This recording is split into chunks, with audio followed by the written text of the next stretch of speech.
7.000 batang ya Pak? Iya. Kalau boleh tahu untuk jarak tanam yang diterapkan saat ini Pak? Ini saya ngikuti, ini kan janda kedua ya Mas, ini bekas cabai. Ini saya suin kompos petroganik campur furadan sama power soil sama trichoderma. Kita biarkan 1 minggu, habis itu kita tanam. Ini tanamannya juga lumayan bagus ya Pak ya? Alhamdulillah ya Pak dengan ya? bul Mas. Kutu kebul luar biasa menghadapi masa pancaroba ini luar biasa. Tapi alhamdulillah setelah saya pakai Vitaron SL. Assalamualaikum warahmatullahi wabarakatuh. Salam sehat, salam sejahtera untuk kita semua. Gimana nih kabarnya sahabat MMT Indonesia dimanapun kalian berada? Semoga sehat selalu dan semoga dilancarkan segala urusan. Amin ya rabbal alamin. Kembali lagi bersama saya Mas Coy di channel YouTube sahabat MMT Indonesia, channel Mitra Kemajuan Petani. Nah teman-teman, mungkin seperti yang sudah teman-teman lihat, kali ini kita akan membahas tentang budidaya tanaman tomat. Nah teman-teman, menariknya pada proses budidaya tanaman tomat ini kemarin sempat mengalami serangan hama kutu kebul dan juga mungkin mengalami kedil yang mungkin bisa dibilang cukup masif, dan alhamdulillah saat ini bisa normal kembali dan juga sudah berbuah hampir mendekati panen seperti ini teman-teman. Nah menariknya lagi, lahan yang digunakan ini merupakan lahan yang sudah bukan lahan baru, maksudnya bisa dikatakan lahan janda teman-teman. Dengan perlakuan yang beliau lakukan, alhamdulillah juga bisa menekan jamur patogen yang ada di tanah. Kemudian selain itu, beliau ini juga melakukan tumpang sari antara tanaman tomat dengan tanaman seledri dan juga tanaman sayuran lainnya. Nah, ingin tahu kira-kira bagaimana mungkin trik budidaya yang beliau lakukan seperti apa? Langsung saja kita masuk ke sesi wawancara.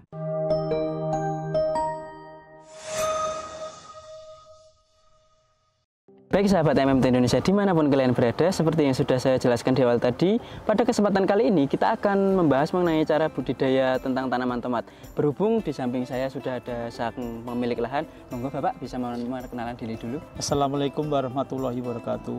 Perkenalkan, nama saya Triyono dari lereng Gunung Lawu. Ini masalah tanaman tomat Pak, ini musim hujan, dengan kondisi saat ini kita menentang arus Pak. Kalau boleh tahu panggilnya saya Pak? Triyono. Pak Triyono, di daerah mana tadi Pak? Ngargoyoso, lereng Lawu. Lereng Lawu, berarti ini udah dataran tinggi ya Pak? 700 meter. Iya, menengah berarti ya? DPL. Ya, berarti ini teman-teman, jadi pada kesempatan kali ini kita bersilaturahmi ke Pak Tri ya Pak? Pak Tri di lereng Gunung Lawu. Jadi ini memang udah agak tinggi, mungkin menengah ya Pak? Menengah sedang ya. Ngomong-ngomong Pak Tri, kali ini kan kita pengen bertanya nih mengenai cara budidaya tomat yang Pak Tri lakukan. Kalau boleh tahu untuk awalan mungkin Pak, udah lama Pak terjun di dunia pertanian? Alhamdulillah Mas, sudah hampir 20-an tahun saya menekuni bidang pertanian Mas. Alhamdulillah ya Pak, berarti udah merasakan pahit manisnya ya Pak ya? Sering. Sering ya Pak ya? Sering. Nah mungkin kaitannya dengan budidaya mawon Pak, kalau boleh tahu untuk saat ini tanam tomat jenis apa Pak? Ini saya tanam Servo sama Gustavi dari Panah Merah. Oh, Servo sama Gustavi? Iya. Dan kalau boleh tahu selama 20 tahun itu berarti juga udah pernah menggeluti untuk budidaya tomat sendiri Pak? Sudah lama Pak. Sudah lama? Sudah lama, hampir 20 tahun sama. Oh sama. Dan kalau boleh tahu Pak, sekarang kan untuk tanam tomatnya sekarang ini Servo sama Gustavi, ini saat ini usia berapa Pak ini Pak? Ini usia 45 hari, HST. 45 HST, jadi masih fase vegetatif ya Pak ya? Generatif. Oh, udah masuk generatif. Generatif kan di sini itu panen pertama itu kurang lebih itu 60 sampai 65 hari setelah tanam. Jadi untuk sini itu panennya di umur 60 sampai 65 hari. Ya? Dan kalau boleh tahu untuk saat ini populasi berapa Pak ini Pak? Ini 7.000. 7.000 batang ya Pak? Iya. Kalau boleh tahu untuk jarak tanam yang diterapkan saat ini Pak? Ini saya ngikuti, ini kan janda kedua ya Mas, ini bekas cabai. Ini saya jarak tanam 50 kali 50. Oh, jadi lahan yang jenengan gunakan saat ini merupakan lahan janda ya Pak ya? Iya, janda. Bekas tanaman cabai. Dan kemarin kalau sebelum tanaman tomat ini apakah diolah dulu atau tidak Pak? Tidak. Tidak sama sekali Tidak. Pak? Kita cabai kita cabut, kita masukin kompos petroganik campur furadan sama power soil sama trichoderma, kita biarkan 1 minggu, habis itu kita tanam. Oh, jadi untuk olah lahan janda ya Pak ya? Iya. Ini dengan menggunakan petroganik, terus ada power soil dan juga ada trichoderma. Dan juga mungkin ada kotoran hewan Pak? Kohe pakai? organik? Enggak. Oh enggak? Enggak. Oh jadi hanya 3 bahan itu ya Pak? Dengan penggunaan itu jadi walaupun lahan janda dengan memasukkan 3 bahan itu alhamdulillah saat ini tanamannya juga lumayan bagus ya Pak ya? Alhamdulillah ya Pak ya? dengan cuaca ekstrim seperti ini, alhamdulillah. Nah Pak Tri tadi sempat menyebutkan penggunaan power soil yang merupakan asam humat ya Pak? Iya. Kalau menurut jenengan seberapa penting sih Pak untuk power soil ataupun asam humat itu untuk tanah Pak? Gini Mas, dulu itu saya kan belum pernah pakai asam humat, baru kali ini kita kenal asam humat. Alhamdulillah Mas, hasilnya itu beda jauh sebelum pakai asam humat. Jadi jenengan dulu belum pernah menggunakan asam humat, salah satunya power soil itu, dan baru kali ini alhamdulillah juga ada hasil yang cukup baik ya Pak. Alhamdulillah. Terlebih lagi lahannya janda, tapi alhamdulillah dari pertumbuhan bisa alhamdulillah maksimal ya Pak. Nah dan untuk kalau boleh tahu itu diaplikasikan di spray atau di apa Pak? Yang asam humat saya masukkan di dasaran sama di kocor.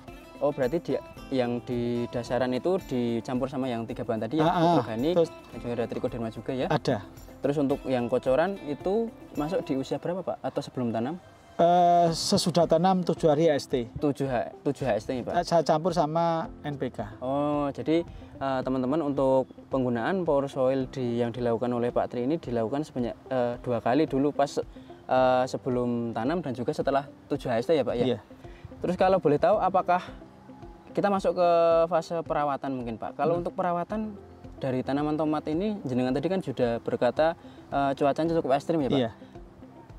Mungkin kendala yang dialami selama perawatan kemarin apa Pak? Kebul Mas, kutu kebul luar biasa menghadapi masa pancaroba ini luar biasa. Tapi alhamdulillah setelah saya pakai Vitaron SL, alhamdulillah ini yang kena virus kuning kutu kebul itu alhamdulillah bisa turbus kembali, turbusnya hijau. Jadi untuk teman-teman ini kemarin Pak Tri tadi sempat mengatakan bahwa ini memang di cuaca ekstrim dan sempat terserang kutu kebul ya Pak ya, dan alhamdulillah bisa sembuh dengan penggunaan Vitaron ya Pak ya. Iya. Itu kalau boleh tahu yang digunakan berapa Pak untuk dosisnya? Vitaron saya pakai 2 ml per liter. 2 ml per liter. Itu untuk interval berapa Pak? Interval kalau di sini 5 hari sekali Mas. 5 hari sekali dispray Vitaron ya Pak untuk setelah kena serangan. Saya kan belum kenal Vitaron itu baru akhir-akhir ini, sebelumnya belum kenal. Tapi alhamdulillah ini ada perbedaannya mencolok Mas, sebelum pakai Vitaron sama yang setelah pakai Vitaron hasilnya memang beda. Mungkin kalau lebih signifikan Pak untuk perbedaan yang jenengan lihat atau yang jenengan rasakan itu di bagian apanya Pak? Itu memacu tunas baru Mas. Kalau nggak pakai Vitaron berhenti Pak, pertumbuhan vegetatifnya berhenti. Tapi setelah pakai Vitaron alhamdulillah mau tunas baru dan mau berbuah. Alhamdulillah ya Pak ya, dengan adanya penggunaan Vitaron tadi gitu. Iya. Terus kalau untuk pupuk susulan mungkin Pak? Pupuk susulan saya pakai kocor. Kalau boleh tahu yang digunakan? NPK 1616 sama KNU merah waktu vegetatif. Setelah ini masa generatif nanti besok atau lusa mungkin tak masuk NPK sama KNU putih. Jadi di via kocor ya Pak ya? Iya di kocor. Dan itu kalau boleh tahu intervalnya berapa Pak kalau pas pupuk susulan itu Pak? Ini paling tak pakai cuma kocor 5 kali kok Mas. Paling 5 kali itu yang terakhir besok itu tak pakai KNO putih sama NPK. Terus tambah kalsa tak kocorkan. Masalah kalha. Masalah kalau tak spray itu nanti mengurangi daya insektisidanya. Daya insektisidanya ya Pak. Jadi lebih di kocor ya Pak. Iya. Mungkin di penyerapan akarnya kan juga lebih cepat di bawa di kocor ya Pak ya. Iya. Jadi kalau boleh tahu Pak Tri tadi kan sempat menyebutkan penggunaan kalha yang notabene merupakan kalsium asam humat. Apakah sebelumnya juga sudah pernah pakai Pak? Belum pernah pakai. Masalahnya dulu belum kenal. Dan ini udah masuk kalha berarti Pak kemarin? Udah masuk. Kalau boleh tahu kemarin yang dirasakan dengan penggunaan kalsium asam humat itu gimana Pak? Dengan asam humat itu pertumbuhannya emang beda Mas. Makanya dia kan kimia-kimia itu terserap sama asam humat itu dan sebagai tambahan untuk fotosintesis, berarti tambah bagus. Tambah bagus ya. Jadi peran si kalsium tadi mungkin untuk memperkokoh tanaman mungkin ya Pak salah ini satunya. Kan ini kan apa itu tiap hari kan kabut Mas. Kalau kita nggak pakai kalsium nanti gampang terserang Phytophthora. Busuk batang, busuk daun. Wah, karena sini musim kabut. Apalagi karena sini emang udah di lereng Gunung Lawu tadi, kabutnya juga sangat tebal ya Pak. Dan tiap hari itu tadi kabut. kalsium tadi menurut jenengan bisa mengantisipasi dari Phytophthora menekan ya? Menekan. Kan dia menekan dari dalam Mas. Berarti seperti apa? Imunisasi dari dalam. Terus mungkin kalau teman-teman lihat sini emang dari tanaman tomat milik Pak Tri ini emang dari batang juga kokoh dan juga untuk tunas-tunas baru dan juga daunnya itu seger-seger gitu Pak ya. Alhamdulillah. Alhamdulillah. Ya, Pak, ya. Dan kalau boleh tahu Pak untuk kemarin mungkin dari insektisida yang dimasukkan apa aja Pak? Insektisida ini saya pakai bahan aktif imidacloprid, profenofos, sama abamectin. 3 itu ya Pak? Iya, 3 saya rolling. Kalau boleh tahu rollingannya berapa hari sekali Pak? Rollingannya 2 kali, 2 spray ganti, 2 spray ganti. Dan kemudian kalau untuk yang fungisida, apakah tetap masuk Pak? Itu tetap masuk terus ya Pak? Ya, fungisida kita masuk terus, masalahnya musim hujan. Nah betul, kalau boleh tahu fungisida yang dimasukkan apa aja Pak kemarin? Fungisidanya itu bahan aktif mancozeb sama skor. Itu di rolling ya Pak dengan insektisida dan fungisida atau dicampur dua-duanya? Dicampur biar efektif tenaganya. Tenaganya ya Pak ya. Nah jadi kalau musim teman-teman lihat sini ada yang lebih menarik lagi, di sini ada tumpang sari dengan tanaman lainnya ya Pak, ada kayak seledri itu ya Pak? Seledri ya, seledri. Itu juga udah sering Pak melakukan tumpang sari sih? Saya itu kalau nanam tomat atau cabai itu pasti tumpang sari. Cuma ini aja pakai seledri. Biasanya sama kalau cabai atau tomat itu sama bawang merah. Oh, jadi apakah mungkin ada pertimbangan Pak melawan tumpang sari itu? Gini Mas, saya jaga untuk untuk menjaga kestabilan harga Mas. Masalah kalau kita cuma nanam satu monokultur, nanti kalau harganya itu jatuh kita sudah nggak bisa gerak. Tapi kalau sudah tumpang sari, kalau satunya jatuh pasti satunya bisa menahan. Membantu biar tidak biar tidak terlalu banyak ruginya. Nah mungkin itu tadi teman-teman mengapa di sini Pak Tri salah satu juga melakukan tumpang sari tomat dengan tanaman lainnya, salah satunya bisa mendongkrak salah satu ya Pak. Diharapkan kalau kalau pas misal lagi harganya lagi ada yang kurang stabil bisa terdongkrak satunya lagi. Antisipasi. Kalau boleh tahu mungkin adakah trik khusus yang jenengan lakukan Pak di tanaman tomat sendiri Pak, budidaya tanaman tomat sendiri? Triknya tidak ada Mas, saya cuma biasa. Nggak ada trik-trik khusus Mas. Mungkin untuk perawatan? Biasa. Dan mungkin kalau untuk saat ini emang hampir mendekati panen ya Pak ini Pak? Ini sekitar 15 sampai 20 hari lagi insya Allah sudah panen. Dan mungkin Pak, untuk menurut jenengan yang dirasakan dengan penggunaan Power Soil, Vitaron dan juga Kalha itu yang jenengan rasakan gimana Pak? Alhamdulillah dengan cuaca yang tidak menentu ini Pak, alhamdulillah semua penyakit, hama dan penyakit itu bisa ditekan. Apalagi salah satunya tadi dengan penggunaan Vitaron tadi ya Pak ya? Iya. Itu bisa menekan virus kuning ya Pak ya? Benar. Virus kuning dan juga untuk pemulihan serangan kutu kebul dan tadi juga Pak Tri juga menyebutkan dengan penggunaan kalsium asam humat Kalha tadi bisa menekan Phytophthora juga ya Pak ya? Dan juga untuk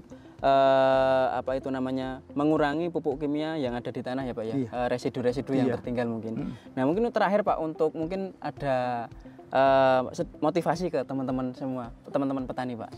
Pokoknya sebagai petani Mas, jangan putus asa, tetap semangat biarpun harganya murah, nanam terus nanti insya Allah dapat harga.